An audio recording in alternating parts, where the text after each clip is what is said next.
or rather a frank talk with Kaizer Kganyago continues. Pele on Twitter is asking what is the difference in roles between the SIU and what the public protector has to do and what the NPA has to do. He feels that maybe these things must be collapsed into one. Is their role that distinct? No, definitely they are very distinct. I think the public protector looks at the issues that relates to the complaints from the public around whatever it might be. It might be administrative issues and all of that. We don't deal with that as the SIU. We deal with corruption, malfeasance and malpractices that are happening with the intention of taking it all the way up until recovered. Therefore, the public protector will deal with, it protects, as it says, the public against whatever. For example, if somebody says, I was employed and somebody, they just fired me and whatever the case might be, and I want this thing to be investigated and many other things. But with us, we're very specific. And then the NPA is the prosecuting wing of government. It prosecutes all cases. Therefore, when the police arrest people, they do investigations and they send it to the NPA, and the NPA will make a decision as to whether you're investigating or you're prosecuting or not prosecuting. And therefore, the matter will then go into the court.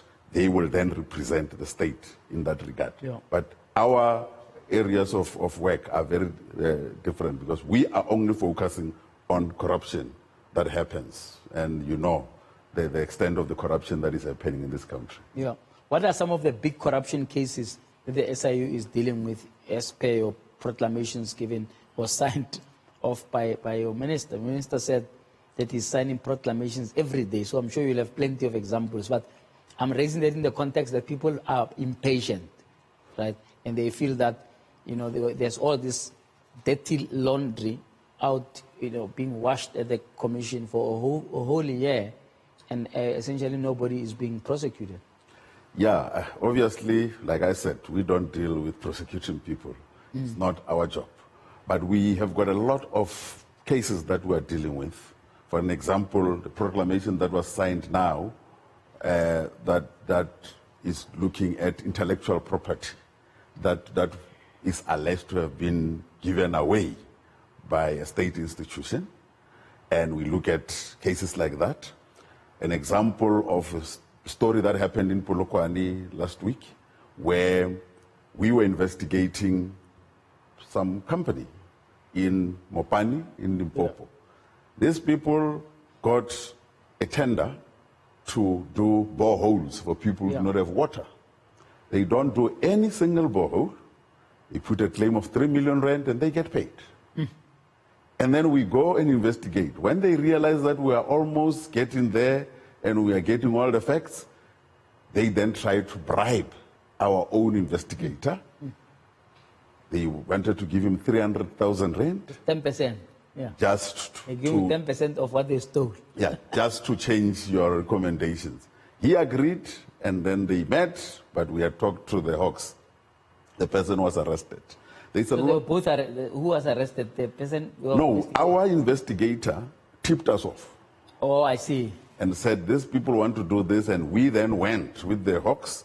He pretended like he's accepting the money. They brought the 300,000 rand cash, took the money, and the Hawks came in and arrested these people. They appeared in the Polokwane Magistrate Court on Friday. This is what happened on Wednesday. Yeah. We have got a lot of cases that we're dealing with, for example, at correctional services, where, for example, just to give one example, they got a tender with somebody to do fencing around correctional facilities. Yeah.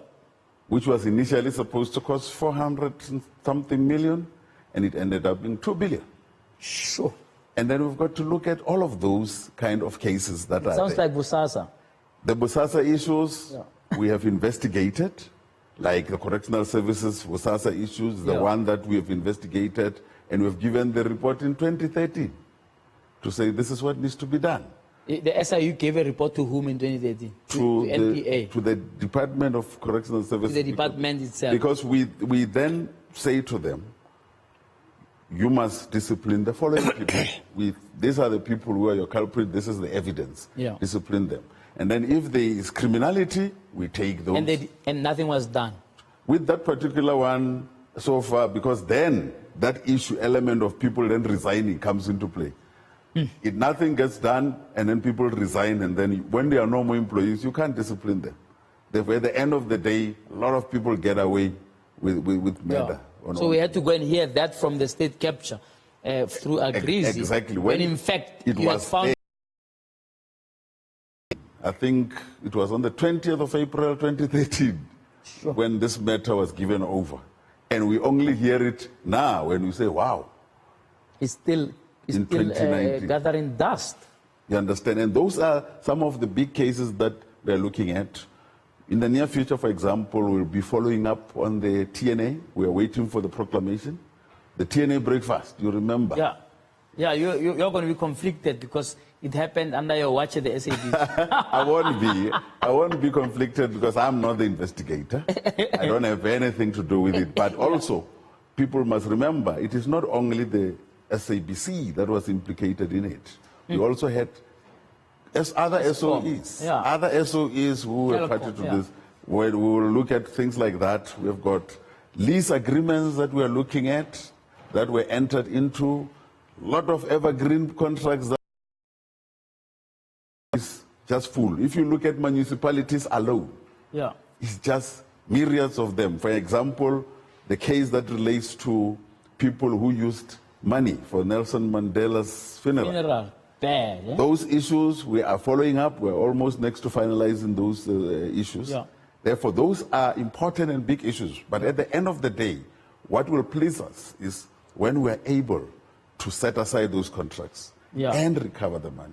Yeah. And the effect so you're saying that you don't have the power to actually set them aside. It's the department that has reported or that is being aggrieved that must act. And I'm going back to this example of 2013. So you gave the recommendation to the Department of Correctional Services and they didn't discipline those people. But at the time... Does it make you then helpless after you have given the recommendation? At the time, we did not have the powers to take the matters to court ourselves. But now, the act was changed, and we have got the powers. All these other cases that I'm talking about, we are the ones who take them to the special tribunal, and we make sure that we get them set aside. And immediately after that, we follow the money and recover it ourselves. And this is something that was not there in 2013. Therefore, we would have depended on somebody else to do it. But now, we are going to do it, and we are confident that we'll follow each and every cent that is out there. And we want to make sure that the people who are corrupt understand that we are serious. Because, and also this case, for example, that I was talking about in Limpopo, in Polokwane, says to the people out there, integrity is everything that we strive for. We put integrity in the middle of everything we do. That is why instead, just before Christmas like this, a person refuses to take 300,000 rand because we've got people who have got integrity. Because if we don't have integrity, we will fail. But at the end of the day, we will do whatever we have to do to recover each and every cent that this country is losing and make sure that we fight. And all we can do is to ask the public out there to be vigilant because it is their money. Just understand, 3 million given to people for not doing anything. And the people there still don't have the water. And this is really a serious matter. Therefore, people understand the impact that it has on them. At this rate, if we don't work together to fight corruption, our children will find a country that has got no resources. There'll be nothing left to steal. I mean, they would have, to just be a hollow. Definitely. So, the issue, if I go back to this issue about consequence management, right? Do you think that most of your cases, right, that we get proclamations, and I don't know whether you've already analyzed what types of cases and so on, but most of them have to do with this lack of consequences? Definitely. One of the main important things that we've put in our strategy now is to make sure that we force whoever we write to do what they're supposed to do. We don't have the powers like the public protector has, where they say they are whatever is binding and whatever. Remedial action, But we're moving towards finding mechanisms of saying, if we give it to you, we must give you a time frame for Say, you to when are you going to implement it. But we must follow you up. And if it was me, because some of the things are issues of the law, we should tell the public that we have given JJ this, and this is what you expected to do, so that the public can also put pressure on you. Because sometimes when we don't do that, they think that we just investigate and enjoy investigating and leave it at that. Yeah. When other people are failing us. But now that we've got the powers to go to the court, now that the president has succeeded and put aside 8 judges to deal with our cases only, we will be able to do it. Like now we've already put to the court 6 cases that has to do with Isidimeni, where we are looking at those NGOs that went, took the money, and said JJ was with us at this NGO when JJ was not there. But the MPS already said they can't find anything. That is the criminality side of things. We are saying here, we have got proof that you said you had so many people and you have claimed for these people. Therefore, that you had so many people. There are people who've inflated invoices. Those things are there. Therefore, we say you have inflated your invoice, we'll come after you. We set aside that thing and then we want the money back.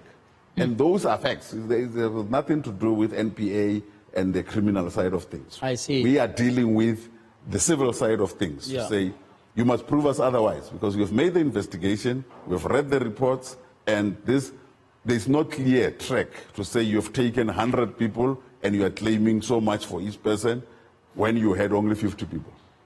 Yeah. As we round off after the break, I want us to talk about whether, in your view, right, there's something else that needs to be